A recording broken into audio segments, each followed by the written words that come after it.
Today Bible words in Tamil.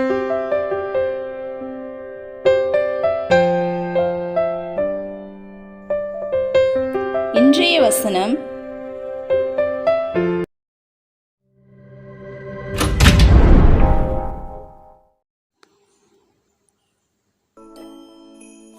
சூரியன் அஸ்தமிக்கிறதற்கு முன்னாக உங்கள் எரிச்சல் தனிய கடவது. எபேசியர் 4:26. தியானம்.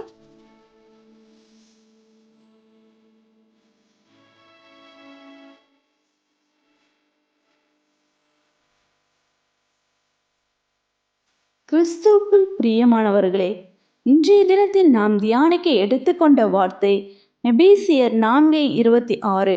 உதாரணமாக, நாம் உபயோகிக்கும் கார், பைக் போன்ற வண்டிகளின் பாகங்களில் அல்லது என்ஜினில் உஷ்ணம் ஏற்படும். அப்படி உஷ்ணம் ஏற்படுவதனால் பயன் ஒன்றுமில்லை. அது வண்டி ஓடுவதற்கு தடையாகவே இருக்கிறது. ஏன் இப்படி ஏற்படுகிறது என்றால், உலர்ந்த பாகங்கள் ஒன்றோடொன்று உராய்கின்றன. இப்படி உராயாமல் இருக்க எண்ணெய் போட வேண்டும். இயந்திரத்தில் அதிக உஷ்ணம் ஏற்படுவது அபாயம். அதுபோலவே தமது வாழ்விலும் எரிச்சல் அல்லது மூர்க்கம் தீமையையே விளைவிக்கிறது. வேதத்திலே எஸ்தர் 3:5 ஆமான் மொர்தெகாய் தன்னை வணங்கி நமஸ்கரியாததை கண்டபோது நிறைந்தவனானான். அதனுடைய விளக்கத்தை குறித்து நாம் பார்ப்போமானால், எஸ்தர் புத்தகத்திலே குறிப்பிடப்பட்டுள்ள பாபிலோன் ராஜாவாகிய அகாஸ்வேரு ராஜா ஆமான் என்பவனை சகல பிரபுக்களுக்கும் மேலாக உயர்த்தி வைத்தார். ஆமானை ராஜாவின் ஊழியக்காரர் எல்லாரும் வணங்கி நமஸ்கரிக்க வேண்டும் என்று ராஜா கட்டளையிட்டிருந்தார். ஆனால் மொர்தெகாய் தன்னை வணங்கவும் இல்லை, நமஸ்கரிக்கவும் இல்லை என்று ஆமான் கண்டபோது மூர்க்கம் நிறைந்தவனானான். மொர்தெகாயின் மேல் மாத்திரம் கைப்போடுவது அவனுக்கு அற்பகாரியமாய் கண்டது. எனவே ராஜ்யம் எங்கும் இருக்கிற மொர்தெகாயின் ஜனமாகிய யூதரை எல்லாம் சங்கரிக்க வகை தேடினான். ஆனால் காரியம் மாறுதலாய் முடிந்தது. எனவே ஆமான் மொர்தெகாய்க்கு ஆயத்தம் பண்ணின தூக்கு மரத்திலே ஆமானையே தூக்கி போட்டார்கள்.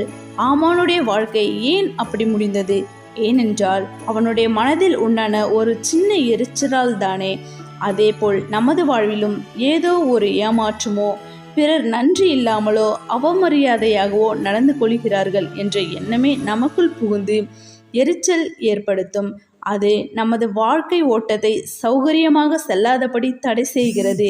எரிச்சலாய் இருப்பவன் என்று எண்ணாதபடி கர்த்தரின் வார்த்தைகளும் பரிசுத்த ஆவியானவரின் அபிஷேகமும் நம்மை அமர்ந்திருக்க செய்யும்படியும், எரிச்சலை அழிக்கவும் நம்மிலிருந்து எடுத்து போடும்படியும் தேவனிடத்தில் நாம் ஜெபிக்க வேண்டும். நீதி கிடைக்கும் என்று ஆவியை கொண்டு விசுவாசத்தினாலே நம்பிக்கையோடே கலாத்தியர் 5:5 படி நாம் காத்திருப்போம். ஆமேன்.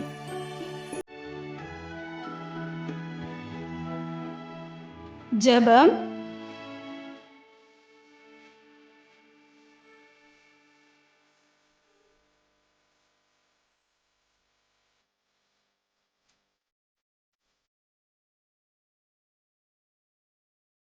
அன்புள்ள இயேசப்பா, இந்த நாளை கொடுத்ததற்காக உமக்கு நன்றி. கடந்த நாட்கள் முழுவதும் கண்ணின் மணி போல காத்து வந்தீரே, உமக்கு நன்றி ராஜா. இன்றைய தினத்தில் நீர் கொடுத்த வார்த்தைக்காக உமக்கு ஸ்தோத்திரமும் நன்றியும் செலுத்துகிறோம். நாங்கள் எப்போதாவது யார் மீதாவது எரிச்சலாக இருந்திருப்போம். அதை நீர் மன்னியும் தகப்பனே. எங்களில் இருக்கும் எரிச்சலின் ஆவியை எங்களை விட்டு நீங்க செய்யும். அமைதலான ஒரு இருதயத்தை எங்களுக்கு தாரும் தகப்பனே. இந்த ஜெபத்தை உம்முடைய கரங்களில் ஒப்பு கொடுக்கிறோம். இயேசு கிறிஸ்துவின் நாமத்தில் ஜெபிக்கிறோம் ஜீவனுள்ள நல்ல பிதாவே, ஆமேன்.